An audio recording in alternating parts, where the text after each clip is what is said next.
तीसरा राधिका जी को और चौथा सभी गोपिकाओं को दे देना। उद्धव जी चले मथुरा से जब उद्धव तो वृंदावन निकट आया।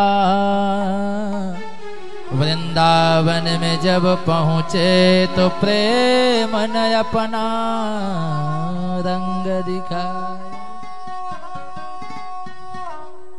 उद्धव जी जब यहाँ पर पहुँचते हैं तो रास्ते में ही ब्रजवासी जो थे सभी मिले, अपना परिचय दिया है उद्धव जी ने, मैं मथुरा का महामंत्री कन्हैया का परम सखा हूँ। अच्छा आइए आइए आइए मंत्री जी आइए आइए। उद्धव जी ने कहा कि नंद के दरवाजे पर कौन सा रास्ता जाता है? बोले महाराज ऐसे चले जाओ। बोले जसोदा मैया नंद बाबा सब? हाँ सब होंगे घर पे। उद्धव जी का रथ पहुंचा, लेकिन इन लोगों ने कहा था थोड़ा जोर से बोलना। गए, जोर से आवाज लगाए, सुमैया निकल करके आई। अरे भाई जोर से क्यों बोलते हो? अरे बालकों ने कहा था जोर से बोलना, मैया कह रही जोर से क्यों बोल रहे हो? उद्धव जी जाकर के मैया से पूछते हैं। मैया कहने लगे मेरा कन्हैया पालने में सो रहा है, तेरी ऊंची आवाज सुनेगा तो जग जाएगा। उद्धव जी ने कहा अपने कन्हैया को पालने में दिखा सकती हो? हाँ पालने के पास लेकर के जब जाती हैं, पालना तो सज्जनों सोना पड़ा है, पालना सोना पड़ा है। मैया बेहोश होकर के गिर जाती हैं। जूठे बर्तन बिखरे हुए हैं, झाड़ू पोछा का अभाव, क्योंकि खाने पीने की सुध तो मैया को थी नहीं। तब तक नंद बाबा आए। भोजितम परमान्नेन संविष्टौ कसिपौ सुखम गतश्रमं परिप्रेक्षत पाद संवाहन आदिभि। आज भगवान कन्हैया का संदेशा लेकर के उद्धव जी जब यहाँ पर पहुंचे तो नंद बाबा जब आए तो आज उद्धव जी का स्वागत अद्भुत तरीके से करते हैं। विशिष्ट भोजन आज बनवाया है। एक बात तो आप सभी जानते हैं, अगर आपके घर में आपके रिश्तेदार आते हैं तो जो भोजन रोज बनता है आज वो नहीं बनेगा, बदल दिया जाता है ना, कुछ विशेष बनता है, सभी करते हैं। और जब रिश्तेदार के रिश्तेदार आ जाएं तब क्या करोगे? कुछ और चेंज करना चाहिए, है ना। रिश्तेदार के रिश्तेदार जब आए तो और चेंज करना चाहिए, क्योंकि ऐसे लोग शायद कभी गाएं। पांडे जी जैसे हम लोग जब से कथा सुनाने आए हैं और एक आइटम दूसरे दिन नहीं खाए हैं, सच बता रहा हूं। बोल सच्चिदानंद भगवान की जय। यही तो है।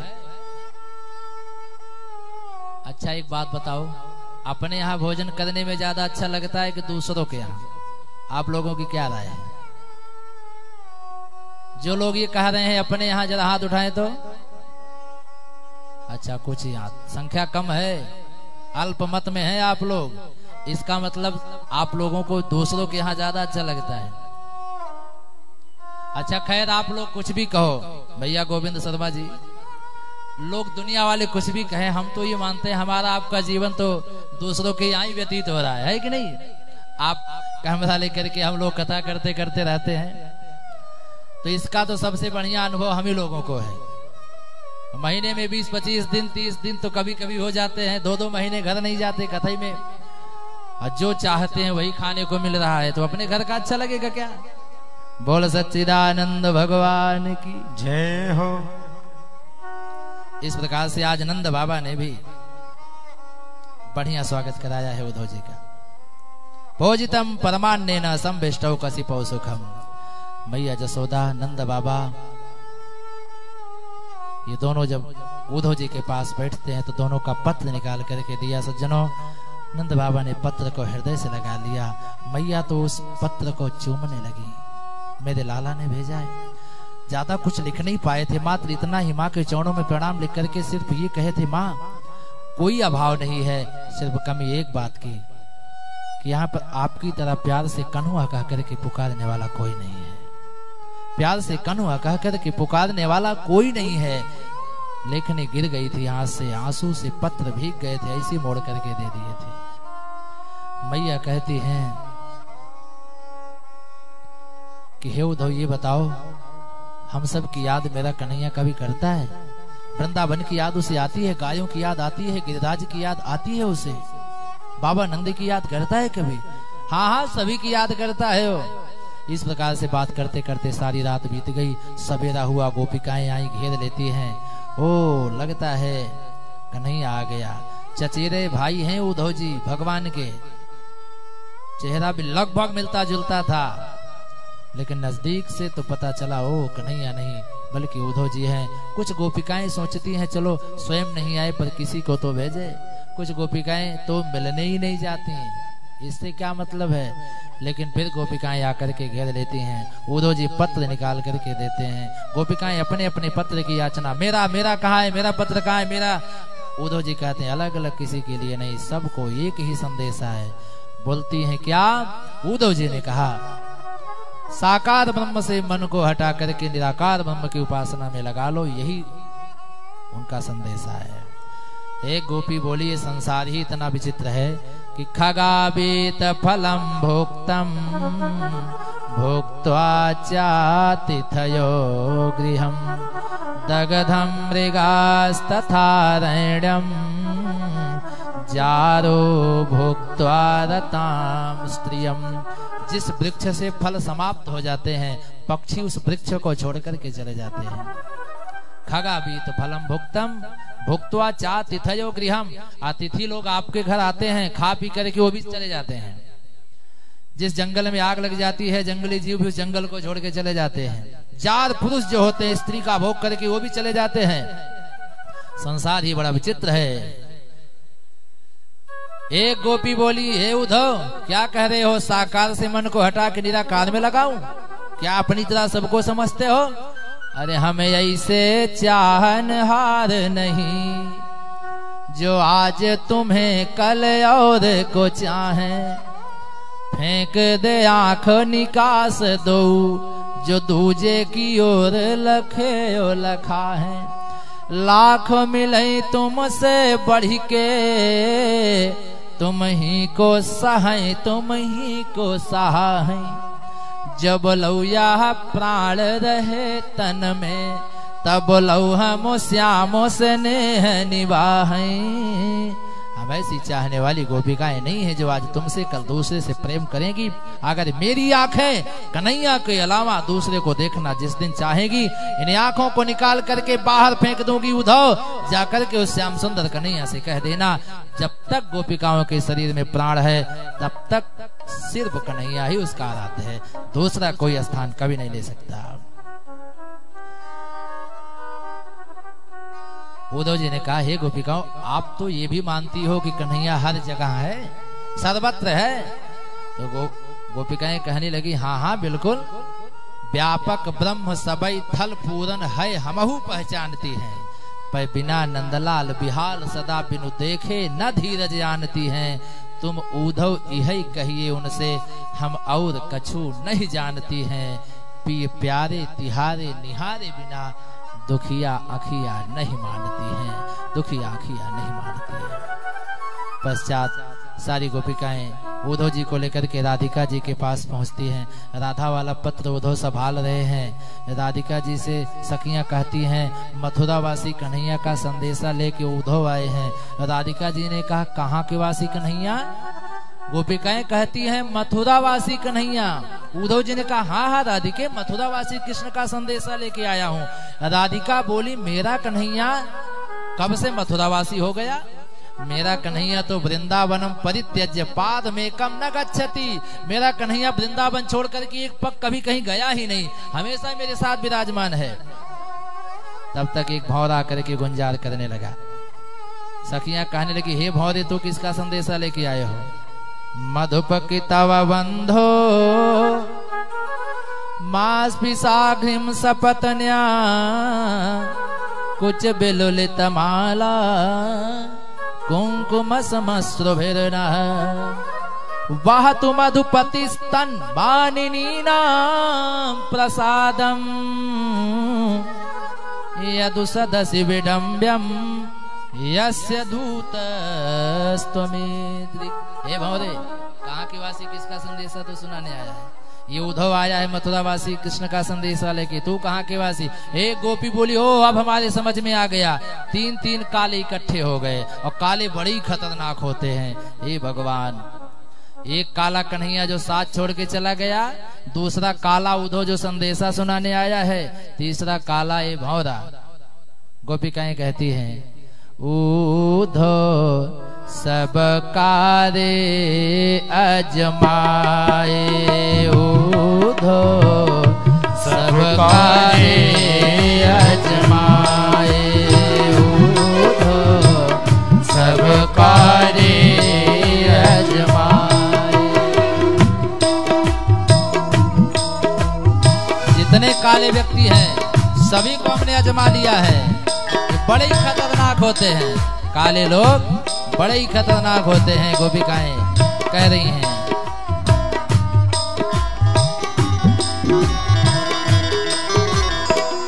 काला नाग पिटारी पाले। काला नाग पिटारी पाले। हंसी हंसी दूध पियाए। ऊधो सब कारे अजमाए। ऊधो सब कारे अजमा। जो के परे पर ओ नहीं अपने। जो के परे पर ओ नहीं अपने।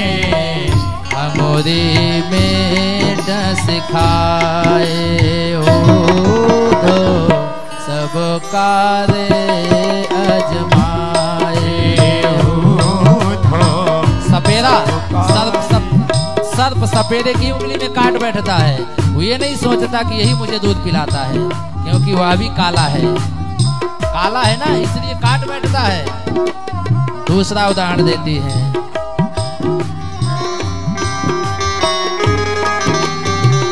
कागा पाले कोयल के सुत कागा पाले। हंसी हंसी कंठ लगाए। ऊधो हंसी हंसी कंठ लगाए। पाढ़े पंख उड़न जब लागे। पाढ़े पंख उड़न जब लागे। अपने कुटुंब कधाए। ऊधो सब कारे अजमाए। ऊधो सब कारे अजमाए।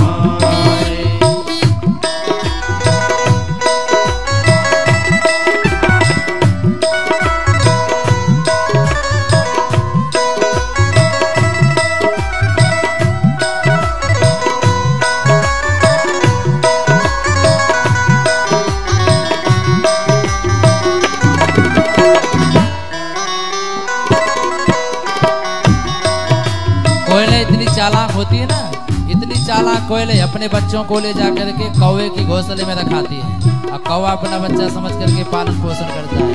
उन्हीं कोयलों की भांति देवकी वसुदेव हमको कौवा समझ करके अपना बच्चा लाए, हमारे घोंसले में रख के चले गए। हम तो अपना समझ करके पाली पोसी से बड़ा हुआ, पंख आए तो साथ छोड़ के चला गया, क्योंकि ये भी काले होते हैं, इसलिए खतरनाक होते हैं। तीसरा उदाहरण देती है,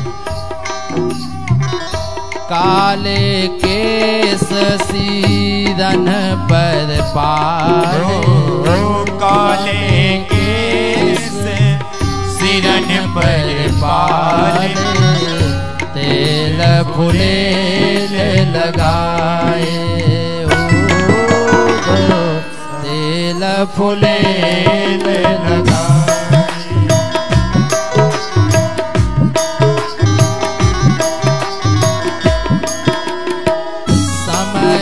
परे पर ए नहीं अपने। समय परे पर ये नहीं अपने। श्वेत रंग दिखराए। ऊधो सब कारे अजमाए। ऊधो सब कारे अजमाए।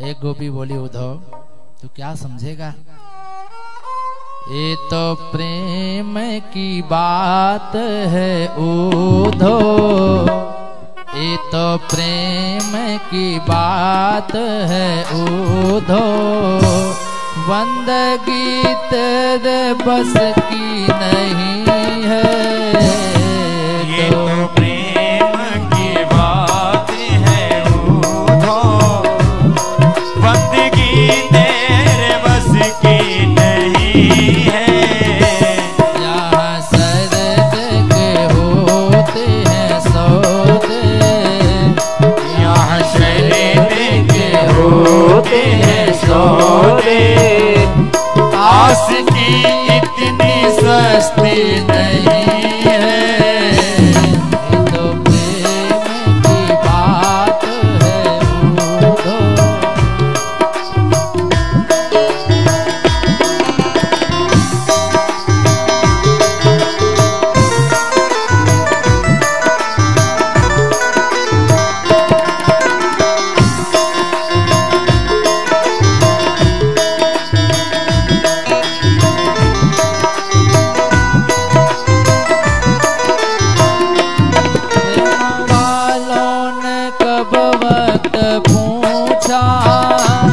उनकी पूजा में सुन ले प्रेमी वालों ने कब वक्त पूछा, उनकी पूजा में सुन ले जहाँ दम दम में होती है पूजा, यहाँ दम दम में होती है पूजा, सर झुकाने की फुर्सत नहीं है, ये तो प्रेम की बात है उद्धव, बंदगी तेरे बस की नहीं है, जो असल में है मस्ती में डूबे, उन्हें क्या परवाह जिंदगी की, जो असल में है मस्ती में डूबे, उन्हें क्या परवाह जिंदगी की, जो तैरती है चढ़ती है मस्ती, जो तैरती है चढ़ती है मस्ती, वो हकीकत में मस्ती नहीं है, जो प्रेम की बात है उद्धव।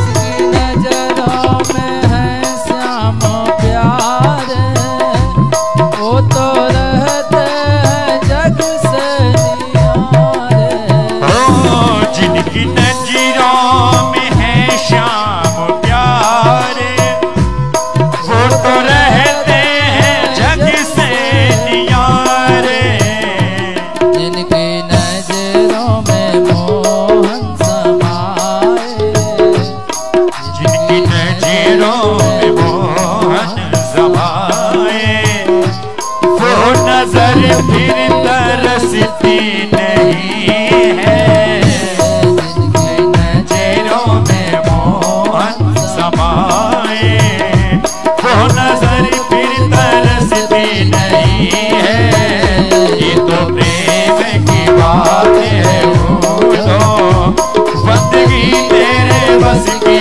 नहीं है, यहाँ शरीर के होते हैं सौदे, आस की इतनी सस्ती नहीं है, ये तो प्रेम की बात है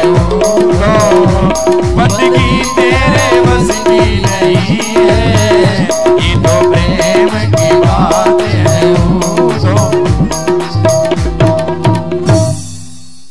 प्रेम की बात जमाने से निराली देखी, प्रेम की प्रेम से फल फूलती सी डाली देखी। प्रेम शैतान को इंसान बना देता है, प्रेम तो पत्थर को भी भगवान बना देता है, पत्थर को भी भगवान बना देता है। उद्धव जी को इस प्रकार से भक्ति का बोध हुआ। ज्ञान तो था इनके, लेकिन भक्ति नहीं थी। बिना भक्ति के ज्ञान की शोभा नहीं, बिना ज्ञान के भक्ति की शोभा नहीं। वापस लौटे। सुखदेव स्वामी कहते हैं, राजन, जब भगवान ने कंस रूपी दुष्कृति का विनाश किया, उसकी दोनों पत्नियां आस्ति प्राप्ति अपने पिता जरासंध से निवेदन करने के लिए गईं। जरासंध 23 अक्षौहिणी सेना लेकर के आया, मथुरापुर को चारों ओर से घेर लिया। भगवान कन्हैया दोनों भाई बाहर निकले, ध्यान किया, आकाश में सुंदर रथ अस्त्र शस्त्र व्यवस्थित आ गया। 17 बार आक्रमण किया है और 17 बार पराजित किया। 18वीं बार कालेवन में लक्षों की सेना लेकर के आया। सो भगवान निर्जगाम पुरद्वारा पद्ममाली निरायुध, खाली हाथ भगवान इस बार निकले। बोल रण छोड़ भगवान की, कहीं मारे वीर तो कहीं भागे वीर। शत्रु के द्वारा घिर गए, भाग निकलो, यही वीरता है। भागे भगवान गुफा में, मुचकुंद जी सो रहे थे और पीताम्बर उड़ा दिया, पीछे जाके छिप गए। कालेवन पहुंचा, 2-3 पैर खींच के प्रहार किया, भाग नहीं पाए तो साधु बन के सो गए। दृष्टिपात होते ही जल करके समाप्त हो गया। भगवान वापस लौटे, समुद्र देव से जगह मांग करके 48 कोस लंबी चौड़ी द्वारकापुर का निर्माण कराया। योग माया के द्वारा मथुरा वासियों को मथुरा से आंचल में खींच करके द्वारकापुर में स्थापित करवाया है। मथुरा वाले सोए थे, मथुरा में जगी द्वारका, और सवेरा होते ही सब द्वार खोजने लगे। द्वार कहाँ, द्वार कहाँ, कहाँ है भाई दरवाजा घर का? सो नाम पड़ गया द्वारका। भगवान जरासंध के सामने से भागे, प्रवर्षण पर्वत पर दोनों भाई चढ़ गए, वहां से छलांग लगाए तो सीधे द्वारकापुर में राज्याभिषेक हुआ भगवान का, तो द्वारकाधीश बन गए। यह है कृष्ण का कृष्णत्व, यह है ब्रह्म का ब्रह्मत्व, यह है एक महान व्यक्ति का व्यक्तित्व, जिसे जन्म लेने के बाद जेल में भी जगह नहीं मिली, तुरंत ही दूर हटा दिया गया। आज दुनिया वालों को द्वारकाधीश बन करके दिखाया है, द्वारकाधीश बन करके। बोल द्वारकाधीश भगवान की जय हो। राजा तो बन गए भगवान, एक रानी की व्यवस्था आज करा के फिर वाणी का विश्राम करेंगे, है कि नहीं? भगवान के तो 16,108 विवाह हुए थे। विदर्भ देश के राजा भीष्मक, जिनके 5 पुत्र और 1 पुत्री, रुक्मी, रुक्मदत्त, रुक्मकेश, रुक्मबाहु, रुक्ममाली नाम की ये 5 पुत्र, रुक्मणी नाम की 1 कन्या, जो साक्षात लक्ष्मी की अवतार स्वरूपा थी। समय व्यतीत हुआ, धीरे धीरे रुक्मणी का विवाह दमघोष के पुत्र शिशुपाल के साथ तय किया इनके भाई रुक्मी ने। लेकिन रुक्मणी भगवान के रूप और गुणों के बारे में सुनी है और भगवान से ही विवाह करना चाहती है। लोग कहते हैं माता पिता विवाह जहां करें, बेटियों को विवाह वहीं करना चाहिए। शायद रुक्मणी गलत कर रही हैं, सामाजिक दृष्टि से कहा जाए तो, लेकिन आध्यात्मिक जगत में रुक्मणी साक्षात लक्ष्मी है। वर्ण करेंगी तो सिर्फ नारायण का। रुक्मणी आज द्वारकाधीश को पति के रूप में वर्ण की हैं, ऐसे द्वारकाधीश को ये अभी देखी भी नहीं है, अब पति मान लेती है। कोई कन्या इस प्रकार से ऐसे व्यक्ति को पति मान ले जिसे कभी देखी ना हो, सुनी हो इसके बारे में, कैसा लगता है? बड़ा अटपटा सा लगता है। अगर आपसे पूछा जाए क्या किसी ने भगवान को देखा है? किसने देखा है? किसी ने नहीं, सिर्फ अनुभव किया होगा भगवान ऐसे होते होंगे। देखा नहीं है? नहीं देखे हो तो क्यों इतना पीछे पड़े हो? दिन रात कथा सुनना, भजन करना, यज्ञ अनुष्ठान करना। उत्तर यही देते हैं भक्तगण कि देखे नहीं पर सुनते जरूर हैं। बोले सुनते तो बहुतों के बारे में, भगवान के बारे में सुनने से कुछ खास क्या? बोले हाँ असर पड़ता है। असर ये पड़ता है दुनिया वालों के बारे में सुनने से कोई इफेक्ट नहीं, लेकिन जब भगवान के बारे में सुनते हैं तो श्रुत्वा गुणान भुवन सुंदर सिन्वतां ते निर्विश्य करण विवरैहि हरतों गतापम् रूपां दृशां दृशिमता मखिलार्थलाभं त्वय्यच्युता विशति चित्रमपत्रपं में।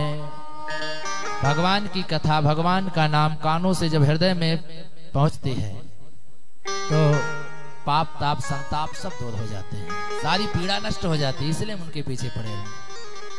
विवाह की सारी तैयारी पूरी हो चुकी है। शिशुपाल परसों बारात लेकर के आएगा। एक सुदेव नाम के महात्मा आए, रुक्मिणी ने उन्हीं से निवेदन किया, जाकर के द्वारकाधीश को सूचना दे दो। पत्र लिखती हैं द्वारकाधीश के लिए। पहला श्लोक यही होता है, 7 श्लोक में पत्र लिखी है। पहला श्लोक यही है कि आपके रूप और गुणों के बारे में सुनी और आपको पति के रूप में स्वीकार किया हूँ। जितना जल्दी हो सके प्रभु आइए। आगे लिखती हैं, कर जोरी लिखो बिनती इतनी, निज दास करो मन मोहन प्यारे, सुन के तव रूप स्वरूपन को, मन मोहि रहो यदुनाथ हमारे। यहाँ नहीं आपो की रीति प्रभु, यहाँ सिंह के भाग को खात सियारो। यदुनाथ कृपाल कृपा करके, मोहियान मिलो गिरिजा के दुआरे। गौरी मंदिर पर मिलना महाराज। ब्राह्मण देवता पत्र लेकर के गए। रात भर भगवान ने विश्राम कराया। सवेरे बिना बलराम भैया से बताए रुक्मिणी हरण करने के लिए चल दिए। बहुत ही कम समय बचा है। शिशुपाल बारात लेके पहुंचा। भगवान दाऊ भैया से बिना बताए चल दिए। बलराम जी आए, पता चला कृष्ण रुक्मिणी का हरण करने सेना के साथ वो चलती है। इधर गौरी मैया के पूजन की तैयारी, पूजन के पूर्व सारी सखियां रुक्मिणी का श्रृंगार कर रही है। एवं बद्ध्वा प्रतीक्षन्त्या गोविन्दागमनं नृप, वाम ऊरुर्भुजो नेत्रं स्फुरन् प्रियभाषिणा। गोविंद के आने का इंतजार कर रही थी रुक्मिणी। अचानक बाई जंघा और बाई भुजा, बाई आंख में फड़कन होने लगी। लगता है गोविंद आ गए। स्त्रियों के वाम अंग में फड़कन हो तो समझ लो शुभ है। पुरुषों का दाहिना अंग, स्त्रियों का बायां अंग फड़कना शुभ होता है। भगवान बोले कि जाओ सूचना दे दो। महात्मा जी आए, रुक्मिणी सखियों से घिरी है। संदेशा कैसे सुनाए, संदेशा कैसे सुनाए। निगाहें दोनों की परस्पर हुई। महात्मा जी ने धीरे से मुस्कुरा दिया। रुक्मिणी समझ गई द्वारकाधीश आ गए। जल्दी जल्दी श्रृंगार में सहयोग कराई। अब तक मन श्रृंगार में नहीं लगता। सूचना मिलते ही कभी साथ को, कभी साथ को, कभी कान गले नाक पढ़ाई। श्रृंगार पूरा हुआ। गौरी मंदिर में पूजन करने के लिए माँ गौरी का पूजन की, आशीर्वाद मिला। और ज्यों ही मंदिर से बाहर निकलती हैं सो भगवान हाथ फैलाए। सखियों के बीच से रुक्मिणी बाहर निकली और भगवान तुरंत रथ पर बैठाए। इस प्रकार से राक्षसेन विधानेन, राक्षस विधि से हरण करके भगवान रुक्मिणी को लेकर के भागे। सारी सखियां जाकर के सूचना दी। दूल्हा बना बेचारा शिशुपाल बेहोश होकर के गिर पड़ा। अरे भाई क्यों ना बेहोश हो जाए, दूल्हा बन के कितनी उम्मीद से गया, दुल्हन कोई दूसरा लेके चला गया, बेहोश क्यों नहीं होगा दूल्हा। जरासंध पीछा किया, बलराम जी रास्ते में रोक लिए। रुक्मिणी का बड़ा भाई रुक्मी भरी सभा में प्रतिज्ञा करता है, कृष्ण से अपनी बहन रुक्मिणी को छुड़ा ना सका, इस नगर में कदम नहीं रखूंगा। नहीं, अरे महाराज ये तो अब आपके रिश्तेदार हो गए हैं, क्यों आप ऐसा कर रहे हो, मैं तो आपके साथ चली रही हूँ। भगवान चक्र को आदेश, सिर के बाल को जगह जगह से मोड़ करके कुरूप बना दिया। दाऊ भैया आए है कन्हैया, ये नाईगिरी का काम कब से सीख लिया भाई। भला अपने सगे संबंधियों के साथ कोई ऐसा व्यवहार करता है क्या। खूब फटकार लगाए। रुक्मिणी कभी दाऊ भैया की ओर देखती, कभी अपने भैया की ओर देखती, तो कभी कन्हैया की ओर देखती। जब दाऊ भैया की ओर देखती, दाऊ भैया कन्हैया को और डांटते, जिससे रुक्मिणी ये सोचे कि मेरी ससुराल में मेरी ओर से कोई बोले या ना बोले, लेकिन मेरे जेठ जी जरूर मेरा पक्ष लेंगे। बोल बलराम भगवान की जय। जब बोल चुके, कन्हैया ने कहा दाऊ भैया हो गया आपका, हाँ बताओ। कन्हैया ने कहा क्षत्रियाणाम अयम धर्म प्रजापति विनिर्मितः, हम क्षत्रियों का धर्म ही विधाता ने इतना कठोर बनाया है कि भ्रातरापि भ्रातरम हन्यात्, सगा भाई भी अगर युद्ध करने के लिए आए तो क्षत्रिय धर्म ही कहता है उस समय युद्ध किया जाए। आप तो ठारे भाई ये तो ठहरे रिश्तेदार हो गए, साले साहब हो गए, ऐसी बात नहीं। भाई भी अगर युद्ध करने के लिए आए तो क्षत्रिय धर्म सज्जनों यही करता है, कहता है उस समय युद्ध किया जाए। रुक्मी को पराजित करने के पश्चात भगवान रुक्मिणी को लेकर के द्वारकापुर गए। इधर रुक्मी जब लौटा तो नगरी में नहीं, उस नगर के बाहर ही, विदर्भ देश के बाहर ही एक भोजकट नाम की नगरी बसाता है और वहीं पर रहने लगा। बोल द्वारकाधीश भगवान की जय हो।